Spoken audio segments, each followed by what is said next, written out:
Santiago Canyon College is an innovative learning community in Orange, California, with more than 260 certificate and degree programs. Santiago Canyon College is a proud sponsor of community programming and OC World.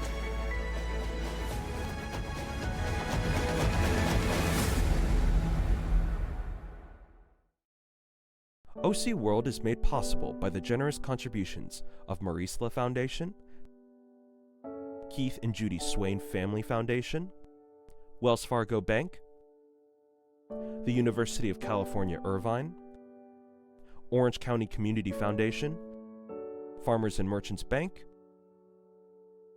and viewers like you. Thank you.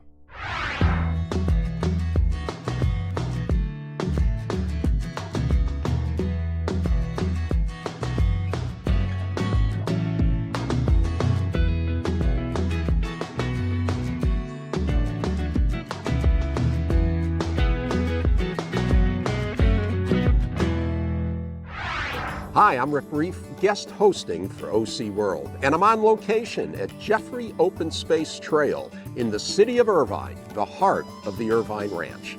The ranch covers more than 90,000 acres in Orange County. It's a landmass as big as Philadelphia, 3 times the size of San Francisco. And what was a ranch in just 2 decades was transformed into a city, several cities, home to nearly 500,000 people, a dynamic business community, a major university, retail centers, marinas, a coastal resort, and repeatedly ranked as one of the best and safest places to live. And unlike almost any other urban area, it's always been controlled by a single entity, a master planned community studied by experts around the world. Today, the ranch is the centerpiece of the Irvine Company, a national real estate developer. Its owner, Donald Bren, is one of the richest people in America. How did all of this come about? Well, I'm here with my friend Michael Stockstill, who's co-written a book about it. Michael, great to be here with you. It's good to be with you, Rick. It's a great story to be told. And you have told it, and Transforming the Irvine Ranch is the name of the book. Even before you wrote it, though, you kind of had an insider's knowledge of the subject. I did. Always been interested in history. I worked at the Irvine Company for 15 years, as did my co-author, Pike Oliver. Both of us, when we were there in our spare time, if you will, nosed around. How did this happen? Why was this done this way? And the more we thought about it and the more we learned about it, the more intrigued we became.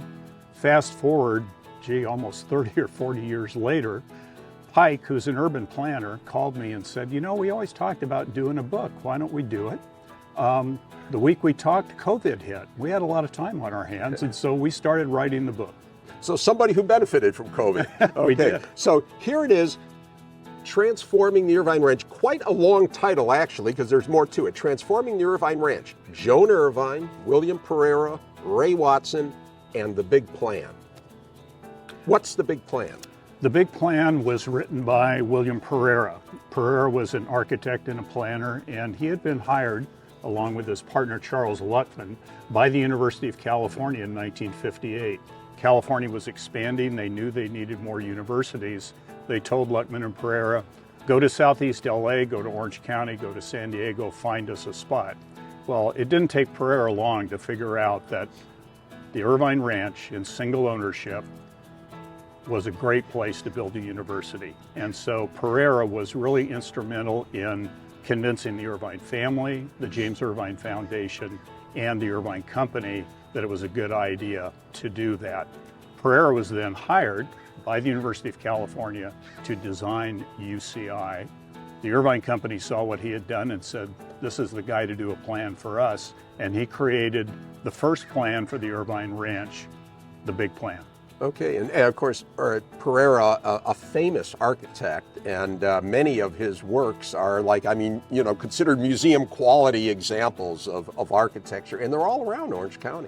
The Ziggurat, which is currently up for sale, is a Pereira building. The Hunt Library in Fullerton. The most famous, probably Pereira architectural gem is the Transamerica Tower in San Francisco. And as our book explains, the locals did not like that at all. They thought it was an abomination. But Joe Alioto, who was mayor at that time, muscled the deal through. And today, people love the Transamerica Tower. Of course, some locals today think the ziggurat building is also an abomination, but he does have many great structures around Orange County. All right, so let's go back to the beginning. It's a ranch. When did the ranch begin? Who began it? Okay, we go to the gold rush. James Irvine I comes from Ireland. He's an immigrant. And like the guys who really made money in the gold rush, he wasn't in the hills. He was a grocer in San Francisco. Then he was a real estate developer. At that So what time period are we talking? This would be the 1850s, late 1850s, early 1860s. Irvine knows, along with other people, that there are huge ranchos here in Southern California that were previously owned by politicians, soldiers, people who'd been given these huge amounts of land by the King of Spain or by the Mexican government, but they were in decline. There'd been a huge drought, they were mismanaged. So Irvine and two partners buy two giant Spanish ranchos and a portion of another. It's the Irvine Ranch. They run sheep on it for a few years, and then Irvine buys out his partners, and he's the sole owner of the Irvine Ranch. He dies, and his son, James Irvine II, that's known as J.I., inherits the ranch, and it's J.I. who, from really 1905 to 1947, turns this ranch into an agricultural empire. They called him the Lima Bean King because he grew more lima beans here than anywhere else, probably in the United States. So did they have cattle or sheep? By that time, there were a few cattle, but it was primarily a big farm. There were citrus trees. We're right next to the Valencia orange groves. 60 years ago, this area either would have been Valencia orange groves or it would have been wheat fields or cornfields or asparagus, those kinds of things. Okay, so at what point then do people start thinking, let's do something else with this land? People are coming here. After World War II, it becomes abundantly clear that Southern California is exploding. But at the boundary of what's now Tustin, the Irvine Ranch was indeed a ranch. There were some really far-thinking people who were involved in that time. The ranch, for reasons we can talk about later, was owned by the James Irvine Foundation. They saw what was coming and they made really the seminal decision, and that was, instead of selling it off parcel by parcel, which was the case in Southern California at the time, we're going to hold it, and we're going to plan it, and we're going to hold it in one piece. They also made the decision, largely because of Joan Irvine Smith, to invite the University of California to come here. They sold UCI to the university for $1. Yeah, and that's an incredible story, but let's just go back a little bit now. You mentioned the foundation. Yes. Weren't they based in San Francisco?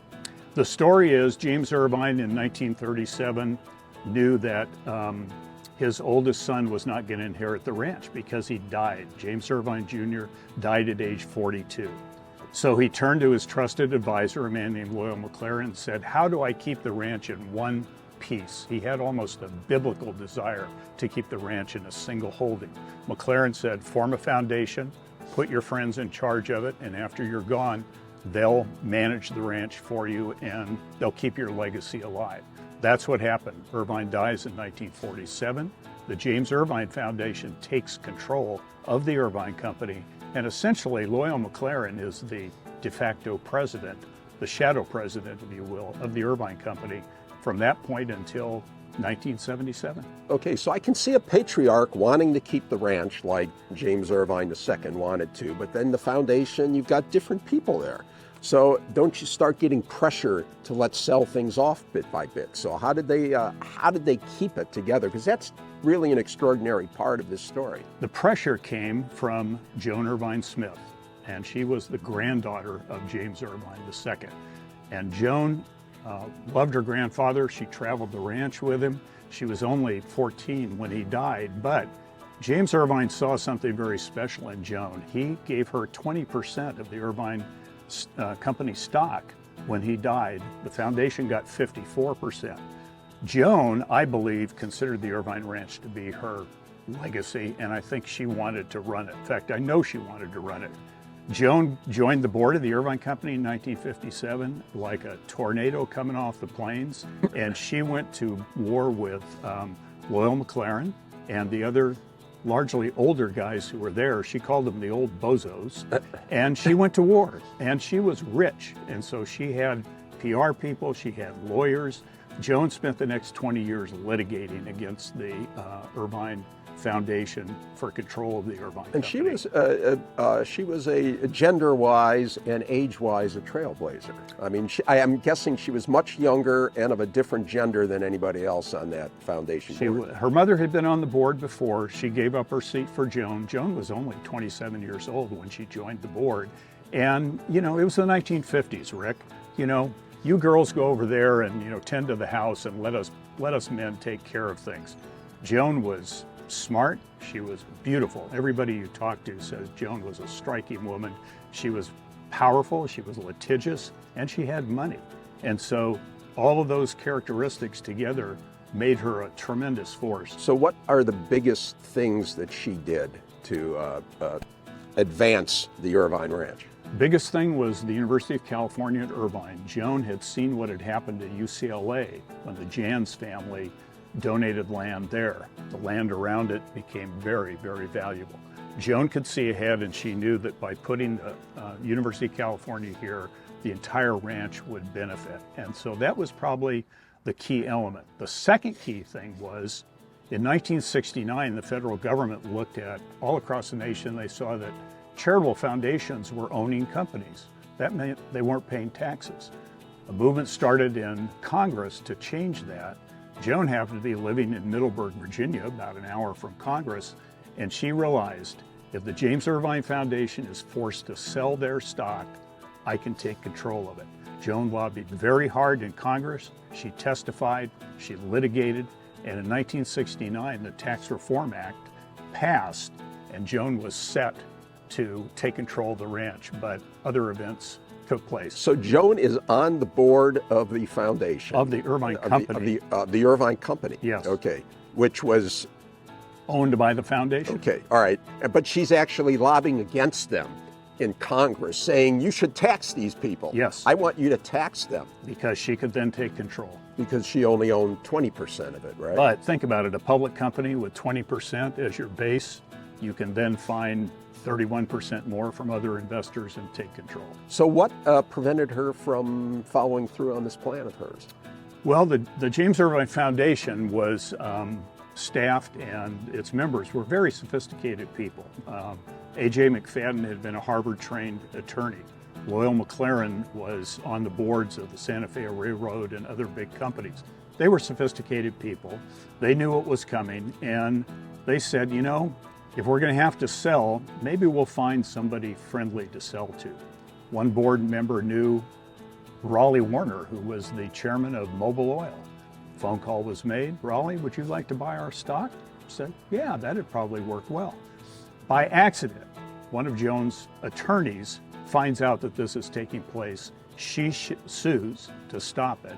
And the board says, well, we're just going to open this up and we'll do a public bidding war. Now, Joan doesn't have enough money to buy the ranch, but Mobil Oil did, potentially Cadillac Fairview did, and then a group of people from Wall Street and Detroit, led by a man named Al Taubman, put together a consortium, won the bidding war, and in 1977, they took control of the ranch. Among those on that team, Joan Irvine Smith and Donald Bren.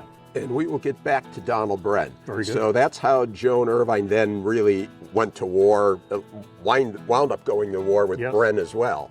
But before that, when she's really riding high, the University of Irvine, talk about how that came about. Was the state of California at that point growing, looking to open campuses, or how did all of that come about? Tell you a funny story. Whenever Pat Brown would come to Orange County, he'd say, you know, when I was elected governor in 1958, I won every county except Orange. I told the regents to build a university here so we could raise the education. I heard Pat Brown tell that story. It's a great story, but it's not true.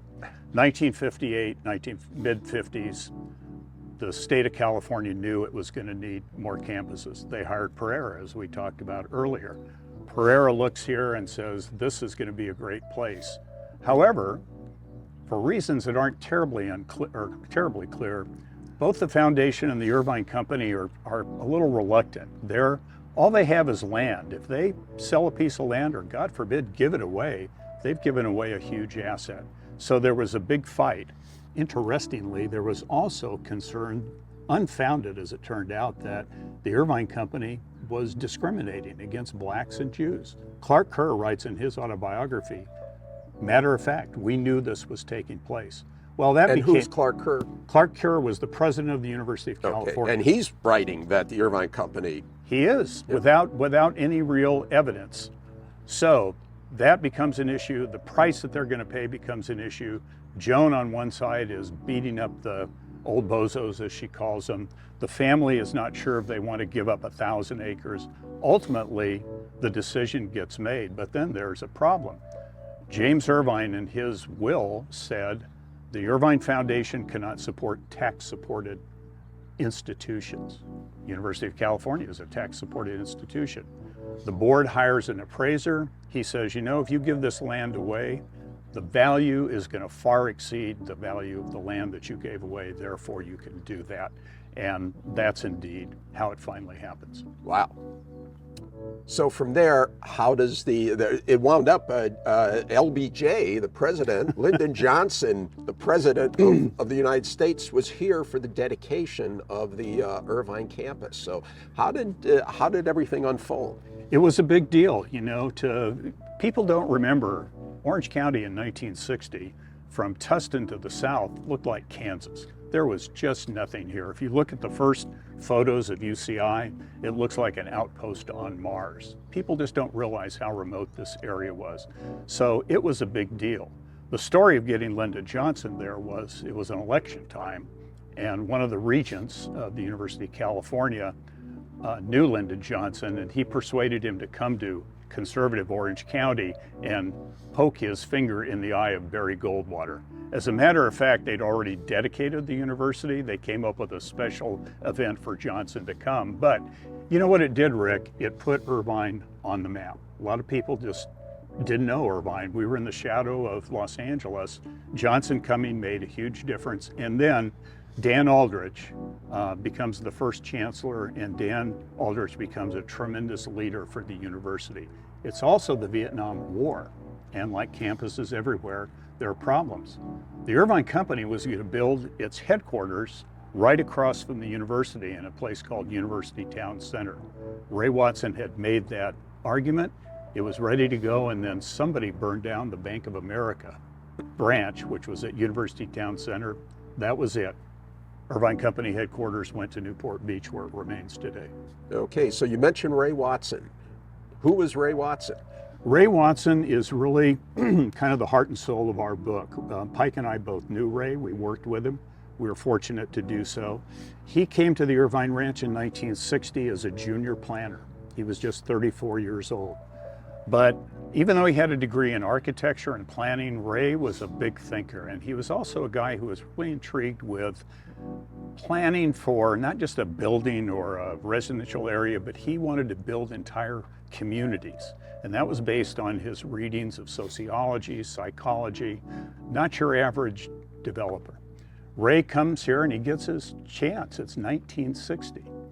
Ray's story is really interesting. He's raised in a boarding house in Oakland. His mother died when he was just 3 years old. And Ray lived among people who, he said in his autobiography, said, well, they were hard of luck. And Ray is the classic Horatio Alger story. He's a guy who's smart, he works very hard. He doesn't have a lot of the things that teenagers have, but he's smart and he succeeds. After World War II, he becomes an architect and a planner. He arrives at the Irvine Ranch, and as he puts it, or one of the other planners said, it was chaos. He said, we didn't know how to build a new ranch. Obviously, he was trained, as were the other planners, but just imagine 93,000 acres laid before you. Where do you start? How do you build? What comes first? Ray pretty soon proved that not only was he a good planner, but he was a very good communicator. And he rose through the ranks of the company. And in 1974, he became president of the Irvine Company. In 1977, he was the president who handed the keys off to the new owners and left. How responsible is he for the big plan? Ray was responsible in that the big plan was laid out by Pereira. He called it the loom on which we wove all the other plans. And it's very clear when you read Ray's writings and others, the planners felt, okay, thanks Bill for giving us the plan, we'll take it from here. And so Ray began to make decisions that really reflected who he was. My favorite is Woodbridge Lake, not too far from here. Half of the lake is public. And when the lake was being planned and Woodbridge was being planned, the real estate people said, Ray, no, keep those lots private. We'll make a lot more money. But Ray said, you know, if we're going to have something this big and this important in this community, people should have access to it. That was a reflection of who Ray was. He understood the role of the underdog. He grew up among poor people, and he was a guy who was a real humanitarian in the truest sense of the word. And that, to me, that's an example of how, when you're controlling the whole thing, you can do that. Absolutely. If you're competing, Yep. if you've got other entities, of course you're going to maximize Yes. on day one Yes. how much you can make. And that, if you look around Irvine today, that's why the medians are wider. That's why the entrances to the communities are substantial. That's why the landscaping is so lush. Part of that also is the commitment that Donald Bren has to quality here on the ranch. And that's been something that he inherited, if you will, but he's really continued. So you mentioned Ray Watson comes around 1960. The idea of this area of Irvine and the ranch becoming a boom town, really, is it like 1960 to 1980? Give us a sense of what it was like, population or whatever, in 1960 and what it is in 1980. 1960, there weren't 3,000 people in Irvine. 1965, UCI comes, Turtle Rock, University Park. In Newport Beach, East Bluff is being built, and about the same time Newport Center is being built. Remember, 1953, the Boy Scout World Jamboree was held on what's now Newport Center. Again, it happened very quickly. So That's how Jamboree Road got its name. that is indeed its historical origination. So the Boy Scouts founded a nice open space area to camp in 1953. It was wide open. So back to your point, by 1970, there's 25,000 people in Irvine. By 1980, more than 100,000. The Irvine Business Complex is exploding. Fluor relocates down here. And the post-war boom, aerospace boom, and just the natural movement of people and business from Los Angeles comes down here to the benefit. Essentially, you're in the way of progress and you just sit back, accept it, and then plan it and try to make it work as best you can. And why is it that, obviously, today Irvine has problems with traffic, they have crime problems, as every community does, but it has maintained this idea of a very livable place, a very family-friendly place, a safe place. Why is that? It all goes back to the two big plans. The first big plan is Pereira's plan. 93,000 acres, you can build the infrastructure. I've lived here since 1974. We have traffic, but I tell you, it's a lot better here than it is in most other places in Orange County, because both the companies had the ability to raise funds to build the infrastructure that was needed. We haven't even talked about schools. That's a whole separate issue. But the big plan then became the Irvine Company plan, which became the City of Irvine general plan. If you look at the Pereira plan and those two subsequent plans, they're very, very similar. So decisions were made. How big are things going to be? How much can the infrastructure support? And probably 85 to 90% of what you see around you today can trace its heritage back to what Pereira proposed. Okay. The one thing that's different, Pereira thought we'd have a lot of mass transit. Didn't happen. Right. The car won. So let's bring this car culture up to Sure. Today. And of course, now, as we've mentioned, Donald Bren is the sole owner of the Irvine Company. You mentioned back in the late 70s when the Taubman Group, Taubman was a real estate developer in Detroit. And so how does that come about? In other words, take us to where this book ends, Right. which is Donald Bren in control. How does that all happen? Actually, we end before Donald becomes in control. In 1977, it becomes known on Wall Street that the Irvine Ranch is going to be put up for sale. Al Taubman and a man named Charles Allen from Allen Company get together, and their MO had been, we'll put a little money in, we'll bring in partners, and we'll bid for this thing. They win. Bren came to the consortium late, and that included Taubman, Charles Allen, Max Fisher, Milton Petrie, Henry Ford. Bren came in late. He was invited in, and he was given 35% of the deal. Joan Irvine and her mother had 10%. So that became the Irvine Company at the time. Bren, 35% owner, everybody else the rest. After 5 years, Bren buys out his partners. And it's, I think he paid about $500 million. Remember, the original sale of the ranch, $377 million. $377 million. So in 1983, Bren... And today it's worth... $17 billion, Yeah. according to Bloomberg. Yeah. So yeah, a pretty good deal. So Bren takes control in 1983, but Joan Irvine, as litigious as ever, says, I don't think you're paying me enough. I'll give you the voting rights to my stock, but we're going to go to court because I don't think you're paying me enough. 3 to 5 years later, court in Michigan kind of splits the baby, and they give Joan and her mother about $180 million each for their stock. At that point, Donald Bren owns 95% of the Irvine Company. Today, he owns 100% of the Irvine Company. And so your book, as you say, takes it up to the purchase of the Taubman Group, Yes. and that's how Bren gets in it. Yes. You're working on another book now? We are. We're starting from 1977 into the mid-2000s because not only were things happening in Irvine, but you had 2 other massive developments, the Great Park, the Tustin helicopter base, the Irvine Coast, which could be a book in and of itself because it's such an extraordinary piece of real estate and the story behind it. And then you have the build out of Irvine and the remainder of what happened to UCI, which really goes from a good college to now considered to be one of the great colleges in the United States. Sounds like you might have more than one more book coming. We may. Right, and you've given, I think, everybody a desire for a book too. Michael, it's been great talking to you as Thanks, always. Rick. Thanks so much. Appreciate it. And thank you for watching OC World.